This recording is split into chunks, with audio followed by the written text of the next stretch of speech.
ದೀಪಾವಳಿಯನ್ನ ಅಂಧಕಾರ ಕಳೆಯುವ ಹಬ್ಬ ಅಂತ ಹೇಳ್ತಾರೆ. ಬೆಳಕನ್ನು ನೀಡುವಂಥ ಹಬ್ಬ ಅಂತಾರೆ. ಆದರೆ ಇದೇ ಬೆಳಕು ನೀಡುವ ಹಬ್ಬ ಹಲವರ ಬದುಕಿಗೆ ಕತ್ತಲಾಗಿಸಿದೆ, ಅಂಧಕಾರವನ್ನು ತಳೆದಿದೆ. ಅದ್ಯಾಕೆ ಅಂತ ಹೇಳಿದ್ರೆ ಪಟಾಕಿ ಅವಘಡ. ಪಟಾಕಿ ಅವಘಡದಿಂದ ಅನೇಕರು ತಮ್ಮ ಬದುಕನ್ನೇ ಕಳೆದುಕೊಂಡಿದ್ದಾರೆ. ಪಟಾಕಿ ಅವಘಡದಿಂದ ಹಲವರ ಬಾಳಿಗೆ ಅಂಧಕಾರ. ಹಬ್ಬದ ಮೊದಲ ದಿನವೇ 14 ಜನರಿಗೆ ಕಣ್ಣಿಗೆ ಗಾಯ ಆಗಿದೆ. ಮಿಂಟೋ ಆಸ್ಪತ್ರೆ, ನಾರಾಯಣ ಆಸ್ಪತ್ರೆಯಲ್ಲಿ ಚಿಕಿತ್ಸೆಯನ್ನು ನೀಡಲಾಗ್ತಾ ಇದೆ. ಪಟಾಕಿಯ ಕಿಡಿ ತಾಕಿ 14 ಜನರ ಕಣ್ಣಿಗೆ ಗಾಯವಾಗಿದೆ. ನಾರಾಯಣ ನೇತ್ರಾಲಯದಲ್ಲಿ 6 ಜನರಿಗೆ ಚಿಕಿತ್ಸೆಯನ್ನು ಕೊಡಲಾಗ್ತಾ ಇದೆ. ಮಿಂಟೋ ಆಸ್ಪತ್ರೆಯಲ್ಲಿ 13 ಜನ ಚಿಕಿತ್ಸೆ ಕೊಡಲಾಗ್ತಾ ಇದೆ. ಮಿಂಟೋ ಆಸ್ಪತ್ರೆಯ OPDಯಲ್ಲಿ 11 ಜನಕ್ಕೆ ಚಿಕಿತ್ಸೆ, ಇನ್ನು IPDಯಲ್ಲಿ 7 ಜನ, ಇನ್ನು ಹಿರಿಯರು ವಯಸ್ಸಾದಂಥವರು 7 ಜನ, ಮಕ್ಕಳು 6 ಜನ, ಪುರುಷರು 6 ಜನ, ಇನ್ನು 4 ಬಾಲಕರಿದ್ದಾರೆ, 4 ಬಾಲಕಿಯರಿದ್ದಾರೆ. ನಿಜಕ್ಕೂ ಕೂಡ ಇದು ದುರಂತ. ಪಟಾಕಿ ನಾವು ಹೊಡಿಬೇಕು, ನಮ್ಮನ್ನು ಪಟಾಕಿ ಹೊಡಿಬಾರದು. ನೋಡಿ, ಇಲ್ಲಿ ಪಟಾಕಿಯನ್ನು ಅತ್ಯಂತ ಸುರಕ್ಷಿತವಾಗಿ ಬಳಸಬೇಕು. ಇಲ್ಲವಾದರೆ ಇಡೀ ಜೀವನ ಅಂಧಕಾರದಲ್ಲಿ ಮುಳುಗೋಗುತ್ತೆ. ಪ್ರತಿ ವರ್ಷವೂ ಕೂಡ ಇದರ ಬಗ್ಗೆ ಸರ್ಕಾರವು ಜಾಹೀರಾತು ಕೊಡುತ್ತೆ. ಅನೇಕರು ಅರಿವು ಮೂಡಿಸುವಂಥ ಕೆಲಸವನ್ನು ಕೂಡ ಮಾಡ್ತಾರೆ. ಆದರೂ ಕೂಡ ಕೆಲವಷ್ಟು ಈ ಹುಂಬತನಗಳಿರುತ್ತಲ್ಲ, ಪಟಾಕಿನ ನಾನೇ ಜಾಸ್ತಿ ಹೊಡಿಬೇಕು, ತುಂಬ ದೊಡ್ಡ ದೊಡ್ಡ ಪಟಾಕಿಗಳನ್ನ ಹೊಡಿಬೇಕು ಅಂಥೇಳಿ ಆ ಬರದಲ್ಲಿ ತಮ್ಮ ಕಣ್ಣುಗಳನ್ನು ಕಳೆದುಕೊಳ್ಳುವಂಥ ದುಸ್ಥಿತಿಗೆ ಅವರು ತಲುಪ್ತಾರೆ. ಇನ್ನು ಮುಂದಾದರೂ ಕೂಡ ಇವತ್ತು ಮೊದಲ ದಿನ ಇಷ್ಟೆಲ್ಲ ಅವಘಡ ಸಂಭವಿಸಿದೆ. ಆದರೆ 2ನೇ ದಿನ 3ನೇ ದಿನ ಇನ್ನೇನಾಗುತ್ತೋ ಅನ್ನುವ ಭಯ ಕೂಡ ಆವರಿಸ್ತಾ ಇದೆ. ಇನ್ನು ಮುಂದಾದರೂ ಕೂಡ ಪಟಾಕಿ ಹೊಡೆಯುವಂಥವರು ಎಚ್ಚರಿಕೆ ವಹಿಸಬೇಕಾಗತ್ತೆ. ಜೊತೆಗೆ ಪೋಷಕರು ತಮ್ಮ ಮಕ್ಕಳಿಗೆ ಯಾವ ಪಟಾಕಿಯನ್ನು ಕೊಡಬೇಕು ಅನ್ನುವ ಆಲೋಚನೆಯನ್ನು ಕೂಡ ಹೊಂದಿರಬೇಕಾಗತ್ತೆ.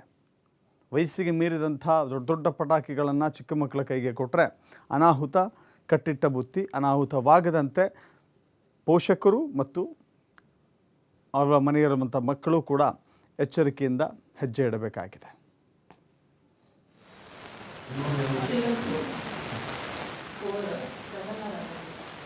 ಶುರುವಾದಾಗಿಂದ ಆಲ್ಮೋಸ್ಟ್ ಸಂಡೆಯಿಂದ ಪಟಾಕಿ ಸಿಟ್ಟಂಥ ಪೇಷಂಟ್ಸ್ ಬರ್ತಾ ಇದ್ದಾರೆ ಅಲ್ಲಿಗೆ. ಸಂಡೇನೇ ಆಲ್ರೆಡಿ 2 ಪೇಷಂಟ್ಸ್ ಬಂದಿದ್ದರು. ನಿನ್ನೆ 11 ಜನ ಬಂದಿದ್ದಾರೆ ನಮ್ಮ ಆಸ್ಪತ್ರೆ, ಮಿಂಟೋ ಕಣ್ಣಾಸ್ಪತ್ರೆಗೆ. ಇಲ್ಲಿ 11 ಜನದಲ್ಲಿ ಸಾಧಾರಣ 8 ಜನಕ್ಕೆ ಬೈಸ್ಟ್ಯಾಂಡರ್ಸ್, ಅಂದರೆ ಪಟಾಕಿ ಹೊಡಿತಾ ಇರೋದನ್ನ ನೋಡ್ತಾ ಇರೋದು, ಇಲ್ಲ ದಾರಿನಲ್ಲಿ ನಡ್ಕೊಂಡು ಹೋಗ್ತಾ ಇರೋರಿಗೆ ಆಗಿರೋದು. 3 ಜನ ಅವರೇ ಹೊಡಿತಾ ಇರೋವಾಗ ಆಗಿರೋದು. ಇದರಲ್ಲಿ 4 ಜನಕ್ಕೆ ಸ್ವಲ್ಪ ಗಂಭೀರ ಗಾಯ ಆಗಿದೆ, ದೃಷ್ಟಿಗೆ ಹಾನಿಯಾಗುವಂಥದ್ದು. ಅದು ಎಷ್ಟು ಮಟ್ಟಿಗೆ ದೃಷ್ಟಿ ಇಂಪ್ರೂವ್ ಆಗುತ್ತೆ ಅನ್ನೋದು ಸದ್ಯಕ್ಕೆ ಹೇಳೋಕ್ಕೆ ಬರೋದಿಲ್ಲ. ಅದರಲ್ಲಿ 2 ಶಸ್ತ್ರಚಿಕಿತ್ಸೆ ನೀಡಲಾಗಿದೆ. ಅದರಲ್ಲಿ ರಕ್ತ ಹೆಪ್ಪುಕಟ್ಟಿದೆ ಕಣ್ಣಲ್ಲಿ.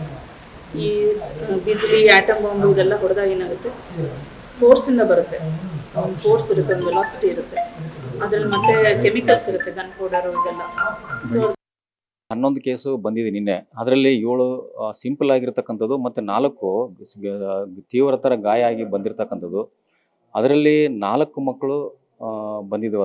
ಅದರಲ್ಲಿ 2 ಸಿಂಪಲ್ ಇಂಜುರಿ ಆಗಿರ್ತಕ್ಕಂಥದ್ದು, ಅದರಲ್ಲಿ ಮತ್ತು ಗ್ರೀವಿಯಸ್ ಇಂಜುರಿ 2 ಆಗಿರ್ತಕ್ಕಂಥದ್ದು.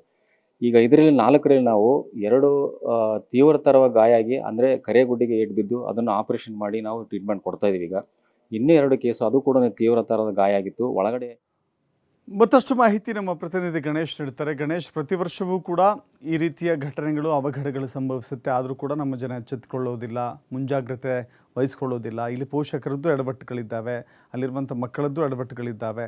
ಇನ್ನು ಮುಂದಾದರೂ ಕೂಡ ಎಚ್ಚರಿಕೆ ವಹಿಸಬೇಕಾಗತ್ತೆ. ಕಠಿಣ ಕಾನೂನನ್ನು ತೆಗೆದುಕೊಂಡು ಬಂದು ಹಸಿರು ಪಟಾಕಿಯನ್ನೇ ಹಚ್ಚಿ ಅಂತ ಹೇಳಿದರೂ ಕೂಡ ಇಂಥ ಅವಘಡಗಳು ನಿಲ್ಲೋದಿಲ್ಲ. ಇನ್ನೇನು ಮಾಡಬೇಕು ಈ ಅವಘಡಗಳನ್ನ ನಿಲ್ಲಿಸಬೇಕು ಆದರೂ ಅಂತ? ಖಂಡಿತವಾಗ್ಲೂ ದಶರಥ್, ಇದು ಜನಸಾಮಾನ್ಯರಲ್ಲಿ, ಅದರಲ್ಲೂ ಕೂಡ ಪೋಷಕರ ಮಕ್ಕಳಲ್ಲಿ ಅವೇರ್ನೆಸ್ ತುಂಬಾ ಬರಬೇಕಾಗಿರುವಂತದ್ದು. ಈಗಾಗಲೇ ಸರ್ಕಾರ ಕೂಡ ಕಠಿಣ ಕಾನೂನುಗಳನ್ನ ಜಾರಿಗೆ ತಂದಿದೆ. ಒಂದ್ ರೀತಿಯಲ್ಲಿ ಮಾಲಿನ್ಯ ಆಗದಂತ ರೀತಿಯಲ್ಲಿ, ಹಾಗೇನೆ ಸಾಕಷ್ಟು ಶಬ್ದಗಳು ಬಾರದ ರೀತಿಯಲ್ಲಿ, ಅದರಲ್ಲೂ ಕೂಡ ಸ್ಫೋಟದ ಪ್ರಮಾಣವನ್ನ ಕಡಿಮೆ ಮಟ್ಟದಲ್ಲಿ, ಏನು ಪಟಾಕಿಗಳು, ಸಿಡಿಮದ್ದುಗಳು ಅಥವಾ ಪಟಾಕಿಗಳ ಮದ್ದುಗಳನ್ನು ಹಾಕುವಂತ ಪ್ರಮಾಣ ಕೂಡ ಕಡಿಮೆ ಮಟ್ಟದಲ್ಲಿ ಹಾಕುವಂತಹ ರೂಲ್ಸ್ಗಳು ಕೂಡ ನಮ್ಮಲ್ಲಿ ಇರುವಂತದ್ದು. ಅದೇ ರೀತಿಯಲ್ಲಿ ಪಟಾಕಿಗಳ ಮಾರಾಟ ಕೂಡ ಆಗ್ತದೆ. ಆದ್ರೂ ಕೂಡ ಕಣ್ಣಿಗಳಿಗೆ ಗಾಯ ಆಗುವಂಥದ್ದು, ಮೈ ಕೈಗಳು ಸುಟ್ಟೋಗುವಂತಹ ಪ್ರಕರಣಗಳು ಮತ್ತು ಕೂಡ ಕೂಡ ಮರುಕಳಿಸ್ತಾ ಇರುವಂತದ್ದು. ಒಂದ್ ರೀತಿಯಲ್ಲಿ ಇದಕ್ಕೆ ನಾವು ಏನ್ ಹೇಳ್ಬೇಕು ಅನ್ನೋಂಥದ್ದು ಅರ್ಥ ಆಗಲ್ಲ. ಇವತ್ತು ಕೂಡ ಸಾಕಷ್ಟು ಪ್ರಕರಣಗಳಾಗಿರುವಂತದ್ದು 14 ಪ್ರಕರಣಗಳು ಬೆಳಕಿಗೆ ಬಂದಿದೆ. ಅದರಲ್ಲಿ ಸೀರಿಯಸ್ ಆಗಿ 2 ಪ್ರಕರಣಗಳು ಇರುವಂತದ್ದು. ಒಂದು ಮಗುವಿನ ಕಣ್ಣು ಗುಡ್ಡೆನೆ ಓಪನ್ ಆಗಿರುವಂತಹ ಪ್ರಕರಣ, ಬೇರೆ ರಾಜ್ಯದ ಮಗುವಿಗೆ ಅಥವಾ ಒಂದು ಪ್ರಕರಣ ಬೇರೆ ರಾಜ್ಯದ ಆಗಿರುವಂತದ್ದು. ಸಹಜವಾಗಿ ಆ ತರದ ಒಂದು ಘಟನೆಗಳು, ಆ ತರದ ಒಂದು ಪ್ರಕರಣಗಳನ್ನ ನೋಡಿದ್ರೆ ನಮಗೂ ಕೂಡ ಕರಳು ಕಿತ್ತು ಬರುವಂತಹ ನೋವಾಗತ್ತೆ. ಯಾಕಾದ್ರೂ ಈ ಹಬ್ಬವನ್ನ ಮಾಡ್ಕೊಂಡು ಅನ್ನುವಂಥದ್ದು. ಅಲ್ಲದೆ ಅಂತಹ ಕುಟುಂಬಗಳಿಗೆ, ಅಂತಹ ವ್ಯಕ್ತಿಗಳಿಗೆ, ಅಂತಹ ಮಗುವಿಗೆ ಒಂದ್ ರೀತಿಯಲ್ಲಿ ಈ ಒಂದು ದೀಪಾವಳಿಯನ್ನು ಬೆಳಕಾಗಬೇಕಿತ್ತು, ಅದೆಲ್ಲವೂ ಸಂಪೂರ್ಣವಾಗಿ ಜೀವನ ಪರ್ಯಂತ ಕತ್ತಲಾಗುವಂತಹ ಪರಿಸ್ಥಿತಿ ಈಗ ಎದುರಾಗಿರುವಂತದ್ದು ಶೋಚನೀಯ ಸ್ಥಿತಿ ಆಗುತ್ತೆ. ಹಾಗಾಗಿ ಈ ರೀತಿಯ ಒಂದು ಪ್ರಕರಣಗಳು ಮರುಕಳಿಸ್ಲಿಕ್ಕೆ ಕಾರಣ ಒಂದು ಇನ್ನಷ್ಟು ಕಠಿಣ ಕ್ರಮಗಳು ಸರ್ಕಾರದಿಂದ ಆಗ್ಬೇಕಾ ಒಂದು, ಹಾಗೇನೆ ಸಾರ್ವಜನಿಕ ಸ್ಥಳಗಳಲ್ಲಿ, ಹಾಗೇನೆ ಜನಸಾಮಾನ್ಯರು ಓಡಾಡುವಂತಹ ಸ್ಥಳಗಳಲ್ಲಿ ಒಂದಿಷ್ಟು ನಿರ್ಬಂಧಗಳು ತರುವಂತಹ ರೂಲ್ಸ್ ಗಳು ಕೂಡ ಬರಬೇಕಾಗಿದೆ. ಅಲ್ಲದೆ ಲಿಮಿಟೆಡ್ ಅಲ್ಲಿ ಪಟಾಕಿಗಳನ್ನ ಸಿಡಿಸುವಂತದ್ದು, ಅಷ್ಟು ದೊಡ್ಡ ಪ್ರಮಾಣದಲ್ಲಿ ಮದ್ದುಗಳು ಇನ್ನಷ್ಟು ಕಡಿಮೆ ಆಗ್ಬೇಕನ್ನುವಂತಹ ಒಂದಿಷ್ಟು ಅಂಶಗಳು ಕೂಡ ಈಗ ಸಾರ್ವಜನಿಕ ವಲಯದಲ್ಲಿ ಸಾಕಷ್ಟು ಚರ್ಚೆ ಆಗ್ತಾ ಇರುವಂತದ್ದು. Dasharath, thank you Ganesh.